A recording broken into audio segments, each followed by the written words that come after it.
a lot of people who are really type A and therefore start a company as a result tend to be perfectionists. And in this world, it's more important to move fast than to do everything perfectly accurate. This is the High Voltage Business Builders podcast. If you are on the wrong podcast, this would be the chance to get off now and leave. But if you're here and you want to talk about e-com, talk about business, wealth without Wall Street, growth, maybe we want to talk about crypto, maybe we want to talk about all kinds of things. Anything that we're going to talk about is building to your first million in business, or maybe your second million, depending upon where you are. So my guests, as always, are going to talk about those things in their life, how they got there and where we're going. And one of those gentlemen today, Kevin, is going to talk a little bit about where he's been, where he's going, and the space that he works in. I run a company called Exbo Group, and we're a financial service consultancy.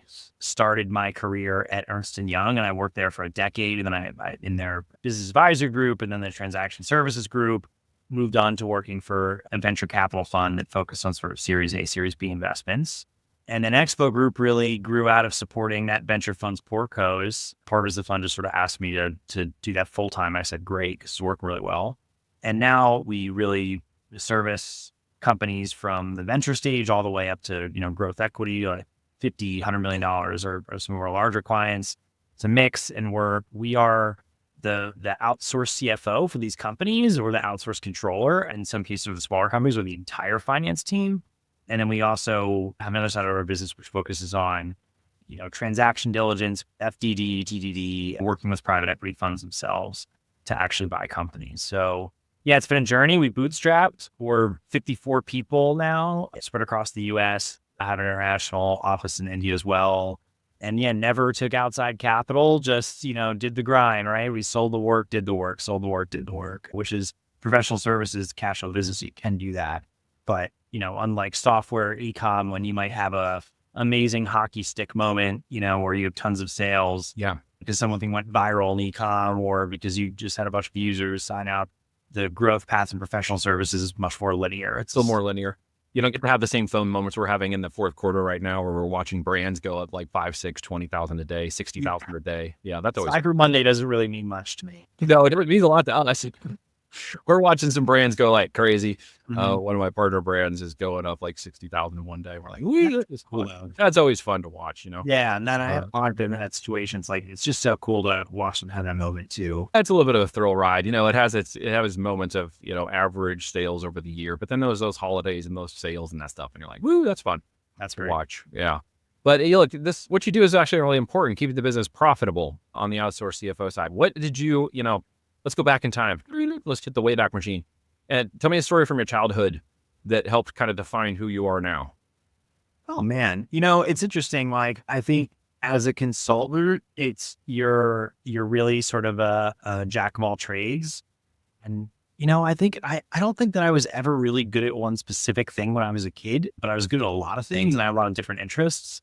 And, going throughout college, I took a lot of leadership positions. I was captain of my fencing team. I was the treasury secretary of my fraternity.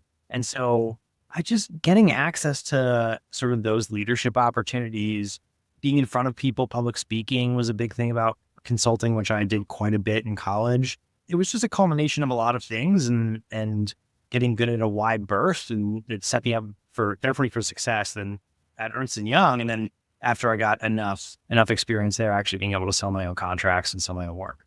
Yeah. So a history of speaking, public speaking, learning how to manage money. Yeah. Yeah. That was a piece. Yep. Was that not a part of your normal family life? It's funny. I think my father was a CIO in business for a long time. And so, business and money was always a topic of conversation. But I actually, in college, my degree actually is in accounting. And I think that just understanding sort of debits and credits and how a P&L is constructed is really tremendously valuable information when I started my company and actually started to grow it and make sure it was profitable. It wasn't just doing simple arithmetic. It was understanding working capital. I mean, a challenge in professional services is you sell the work and you pay all the salaries to do the work, and then you collect the invoice 45 days later, right? And so, e-com faces that problem. Procurement, you're buying product inventory up front, and then you got to sell later, right? So like there's this full cost. So just understanding cash needs, my accounting and finance background was sort of invaluable in that. And So, if you're out there and you've got an accounting background, but you're charismatic enough to go out and sell work, then consider starting your own practice. Yeah, That's what consider starting your own practice or Yeah. hire the people to do those things that you're not good at. Hence, I have an accounting firm and a bookkeeper. That's To right. keep chart of accounts and everything done right. And then we do our audits. And, my partner handles a lot of that because he's very good at that. He's our CFO, and his detail oriented tactical brain deals with that. Mine kind of goes, I was like, give me the summary. I'll take the CSV file and throw it up at Claude, and then I'll just ask Claude a bunch of questions about the finances and ask it for visuals, and I can really get a good picture on, where the brands are at, which is kind of where I like to see the top end of the ship. If you're running the business, you can't always be running the business. 100%. I always say it's like, people worry, especially when I was younger, this too. You worry about your weaknesses a lot. And as I Yeah. got where I realized that I just lean into my strengths as hard as possible, and then I hire people to cover my weaknesses. And that's the fastest way to get good at stuff as an organization. Just lean to where you're good at. Yeah. That's a skill set in its own right, though, isn't it?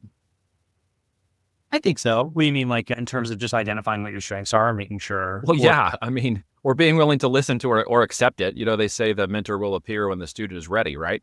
And Yeah. for years, I didn't want to get help in my business when I started it. And when I got off the ground and got things going, it's like, well, I need to learn and understand all this. And I still didn't have a great way of coping with the things I didn't do well. Yeah. No, I agree. And I made some of those mistakes. And I think like, especially early on when I didn't have the resources that I have now in terms of just like being able to have enough capital on my balance sheet to go out and hire a new person who's an expert in something that I wasn't good at. Yeah. And I would just do my best to actually cover those weaknesses, but I just do a poor job, right? Like to your point, I think a lot of people try to do that with their accounting and finances and they get themselves in the hot water later on because they may not have gone out early enough to hire an expert. Yeah.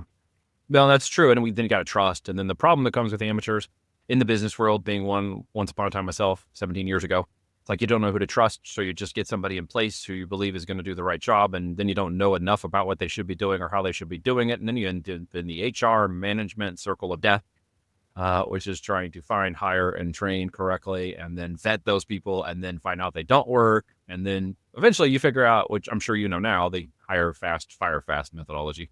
Oh, man. Yeah. Tell me that. Have you dealt with that in your past? Yeah, no, I mean, what you're saying is really resonating. When we got to maybe 20 employees, that was a pretty hard hump to get over, right? Yeah. We grew really quickly. We kind of hit that point. And the reason is that I had to create a structure where we had a lot of competent, experienced middle managers, right? Who really understood exactly to your point, how to run their different organizations. And in the beginning, you just don't have that. It's a hub and spoke system where you have one really good technician and you might just have a bunch of, or at least for us, we had a bunch of junior resources that were supporting a couple key people. And that might get you to 15 people, 16 people in my world. But if you're going to get to 50, 100, you have to be able to actually create layers of confident people. And if you have any turnover, that makes that a lot longer. So exactly to your point, like identifying if people are strong early on. And then if someone's really dragging along and, they're sort of not able to perform at the level that you expected. Yeah. The best thing that we learned to do is just say, hey, this is working out very quickly because, you won't be able to grow a whole team around those people. And anytime that's the case, like it's a bit of a non-starter line, they're slowing you down, right? This person essentially just becomes somebody who's sitting there and is working day in and day out, but they're not growing. And so it definitely slows the firm down. Well, it does. And I think Jobs had understood that in terms of the scale at which he was growing in Apple and stuff. And he finally found out in his own way. And I think some of us have learned this in our own way, that the operators became the best managers and they were the ones who didn't want to be the managers because they knew that they were the one that could do it. And so they're like, well, they're the best managers to do the job because they knew exactly how it was supposed to be done. Yeah. Even if they didn't have all the management experience.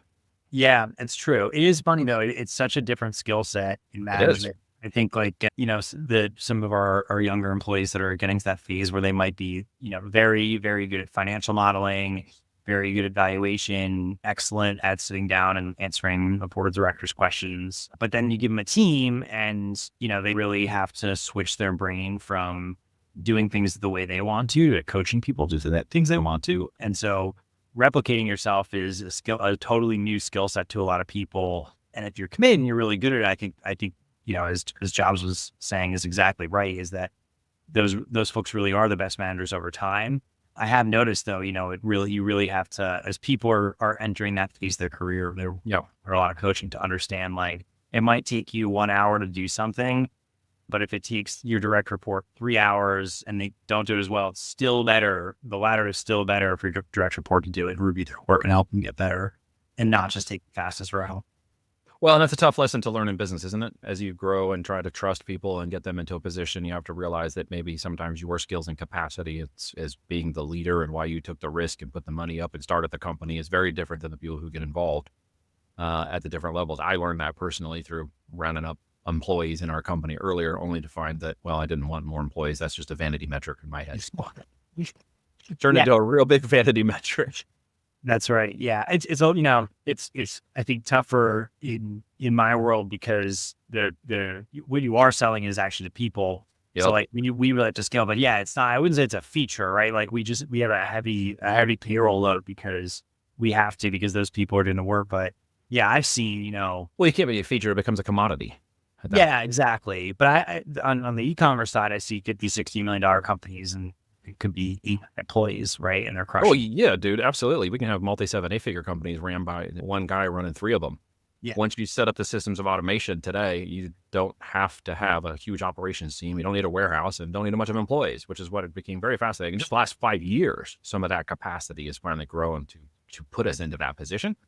And having a former warehouse with employees can tell you it's much better on this side of the Yeah, you're not hiring warehouse staff anymore, right? Or they're not sexually harassing each other and threatening law. There's that kind of crap, right? I've dealt with that on the side. I have dealt with all levels of those employees. I've even dealt with this stupid stuff on the high-end management consultants when we were billing $250 an hour. I'm like, you're a jerk. Like you get billed at this rate. You shouldn't do this. You don't travel like that. You don't bill these expenses. You don't act that way in front of the client. Like, man, how do you not know that? Yeah. At 100%. This rate. Seriously? So I just ditched all that. And now I just say, employees are vanity metrics. Especially after 2020, I'm sure you ran into this, right? Oh, definitely. And it's interesting, like certain positions, getting a full-time employee that's really good at certain things is extremely expensive. And I think actually the reason Expo's done well is because you can hire someone on a fractional basis. And in our case, like, let's say you want to hire a fractional CFO, you hire someone, they have 8 years experience. They've been on, in the last 3 months, 30 board meetings, right? Just working for Exbo Group. And you can hire a fractional person that has that skill set for way cheaper than you would have to hire a full-time employee. And so those are a lot of options now too, is like, if you get very senior seasoned people who understand what they're doing, you don't have to deal with, in as many cases as you did, I think 10 years ago, the W-2 load that you have to now, because you can sort of hire these fractional positions, pay people as contractors, and you have a lot more flexibility in terms of the relationship with them. Like you can sort of want to, there's obligations. So yeah, I've seen more and more people trying to actually minimize the amount of people they're hiring just because of how much complexity that brings. Scale and capacity. What really blew my mind one time, I was in oil and gas for a while doing high-tech stuff, building and innovating some stuff, and spent a lot of time in Oklahoma City. And went into this nondescript looking, relatively nice building in Oklahoma City, and walked through the doors, and, there's not much there. It's an office complex with 2 stories. And we go back, and there's this, again, nondescript looking door with like the number on it and everything. And we open the door, and you go into this really kind of like laissez-faire, office, few cubicles, couple of window offices. That's it. It's a pipeline management company. Yeah. Right. That's it. Yeah. With like 7 people doing like $8 billion a year. And I'm like, you gotta be kidding me. Like, once I finally recognized that, like, it blew the doors off my mind. Like, my scarcity thinking and limiting mindset just kind of went. It's like, a lot of shock. Yeah, 100%. I'm like, you gotta be kidding me. It just absolutely wrecked my brain from that point on. I was like, okay, I'm thinking too small here. I'm not thinking about the right systems. I'm not thinking about the right process. I either need to get in oil and gas or figure out how to do that through tech. And literally. And so and I think you appreciate this too. When I went into the world of e-com, it's like, well, we have systems and, information that's moving at the speed of light, and it's growing, exponentially fast. Yeah. And now you're seeing these systems that were doing a few thousand products a day, doing a few thousand a minute to, doing 10,000 a minute now. And I'm like, holy cow, just the the speed at which you can reach people online now is quite insane for some of these business models, and in the virility of that product or market or segment, you now have hyper growth problems. No, it's interesting. Like all of that scaling can happen behind the scenes in a lot of cases. I'm sure if you describe how even managing ads worked to someone 35 years ago, which is like completely incomprehensible. Try like 13 and a half years ago. I was uploading ads in spreadsheets. Okay, with creative lines in the spreadsheet flat file that told the creative and everything in it. And then we would throw it up to a system and the guy would take it and put it on the server in a mobile facility somewhere and then run that out. And it was like, well, I want to spend $500. Well, you don't get to stop it. Like you spent the 500, you spent the 1,000. It's like, it's gone. Like, well, now we get to see what we did.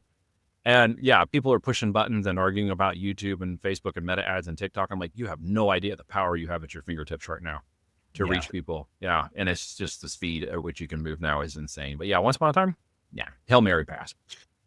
Let's see how it goes. Maybe it wins. Maybe it doesn't. I don't know. Just let it go. Let it fly. When the book's on your back shelf, I assume you read them all, or are they just vanity books again on the shelf? Okay. I read a bunch of them. Some of them are like, I'm trying to speak my right microphone with the books at the same time. A lot of them textbooks and they come from business school. Like I'm the kind of person where if I don't know how to do something or I've never done it before I even talk to anybody and ask questions, the first thing I do is read a textbook, and it's really boring. But like the first time I had to do an independent valuation, I had done a ton of financial due diligence in my last life at Ernst & Young. I'd done a ton of consulting, but I hadn't really done intangible asset valuation. I got asked to do it. I'm like, I wonder if I can do this. And so I just bought a textbook, sort of read through it and practiced a couple of problems. Then once I do that, I will then try to find an expert to be like, okay, here's how I'd approach this. This is right. But yeah, I'm a pretty big nerd when it comes to just like, I'm not against books, shameless plug. Yeah. That, are readable and executable. I was curious, is there one of them in particular that you would take something from and maybe glean something from somebody, listening to this right now? I think the most recent one I read that I think I really enjoyed was Reorg, which is a book written by, a bunch of former McKinsey consultants. And I was doing this in the midst of reorganizing my business. The way my business used to work is on the we call the corporate side, which is the fractional CFO and accounting piece. The accounting and the finance, the FP&A parts of that department were actually separated in separate teams. And so I actually had my accounting group down in Atlanta, and I had my FP&A group up in New York. But an early lesson I had as the business was scaling very quickly was that ultimately, if the accountants weren't reporting to the people who were sort of the acting CFOs and they're facing the client, then what would happen is if there was an accounting problem, the client would go back to the FP&A resource and hold them accountable. They'd be like, hey, why is this thing messed up? Or why do we have this big adjustment? Well, at the same time, that accounting team didn't really directly report into that FP&A group. And that caused huge problems. It was fine for when we started and we need to scale fast and delineate responsibilities quickly to different groups so that we could just add clients. Very, very quickly, though, as the business scaled, that didn't work anymore. And so I read the book to just get a sense of like how you approach a reorganization. And at the time, I think we had, 40 employees. So it wasn't this crazy enterprise thing. However, it has a lot of good ideas about thinking about how you structure things, thinking about accountability alignment, and also how important organization is internally to your strategy. I don't think I had fully appreciated that until I read that book. Is if you want to be really, really good at one thing, who reports to who within your organization and how it's structured really, really matters, right? So like if you look at certain businesses, a utility company, they're going to be organized by region, of course, right? Because the people who go out and sell are very on a regional basis. Someone's covering the Northeast or whatever it is. At Exbo Group, we sell nationwide and we work, we're usually working remote for our clients. So it would make no sense as my sales function began to scale to organize it regionally, right? Like you might think that because you've heard it at other organizations, but you really, the structure of your organization internally really needs to follow what your external strategy is. And so that book does a really good job giving you very concrete examples of how that actually works in practice. Yeah. So, one. Reading and practice and application are kind of different things we talk about here, right? I mean, in terms of you and I, we're practical applicators. You might have read things, but actually executed it. even imperfectly, going out and doing it, which I think is a key component of what we're talking about here today, is actually executing it, failing up, not failing out in the process to get where you're at. Is there any one maybe key takeaway you would give to somebody today who's in the entrepreneurial space or maybe wanting to get into it, maybe a key life lesson you want to drop on them? Yeah. So, I mean, I thought about this, and I'm sure I have lots of tidbits of advice, but I think what's interesting about my job is that, over the last 6 years, we've created this boutique consulting company, and we are always reporting to the COO or the CEO in a lot of cases. In some cases, with much bigger companies, they do have an internal CFO they're reporting to as an FP&A team. But that means that we've seen tons and tons of operators, and over a 6-year period, it's a lot of times I have a feedback loop to sort of understand what characteristics make people really successful. Yeah. And what other folks who might be really smart, but just trip over their own feet. I would say that this advice, I think, is really targeted toward companies that are getting started. And so I would call it some $20 million revenue, and that's 0 to 20, right? Like even in the very, very beginning before I have anything, which is a lot of people who are really type A and therefore start a company as a result tend to be perfectionists. And in this world, it's more important to move fast than to do everything perfectly accurate. Right. Now you can't be way off your bullseye, right? So what I always tell my team is what I really am looking for is constant A minuses, right? Like a B plus is kind of unacceptable, but an A plus also isn't helpful all the time, because if it takes you 10 hours to get from 0 to A minus and another 10 hours to get from A minus to A plus, you're better off going and doing more work at a very high bar that's sufficient than spending all of your time agonizing over one thing. And that's one particular area where I've seen probably the most frequently, people who have unbelievable pedigrees and coming from sort of bigger enterprises. That's where I see them get tripped up, because the resources are so limited in the beginning of these as you're scaling them. Yeah. That trying to be perfectionist and spend the type of work that you would if you were working at, a blue chip Fortune 500 on stuff that you were going to start up, is the absolute wrong mentality. And the people who know what's important to focus on and what stuff is a distraction, those are the people that I find to be really successful more. Yeah, good stuff. Guys, we're talking with Kevin White from Exbo Group. If you are in the CFO financial space, you need some support and help, maybe you want to put some guidestones around and guidelines around making informed decisions with your information, your data, you guys want to check them out for sure. If you're in the venture side as well, check out what they're doing over there. We've been talking about building businesses, vanity metrics, non-vanity metrics, growth, and of course, what it takes to actually become an entrepreneur, which I think has been a fantastic conversation today for me. Thanks for joining me on this one, Kevin. I appreciate it, brother. Thanks for having me. Appreciate it. All right, guys, as always, like, share, comment, engage, help us beat big tech. Snide comments are welcome on YouTube too, because it just helps the algorithm. Don't care, just put something in there. And of course, always like and subscribe and put this content out. If you know somebody who needs to hear this today who might benefit from it, please share that with them as always. We'll be back later on with another episode soon, guys. Take care.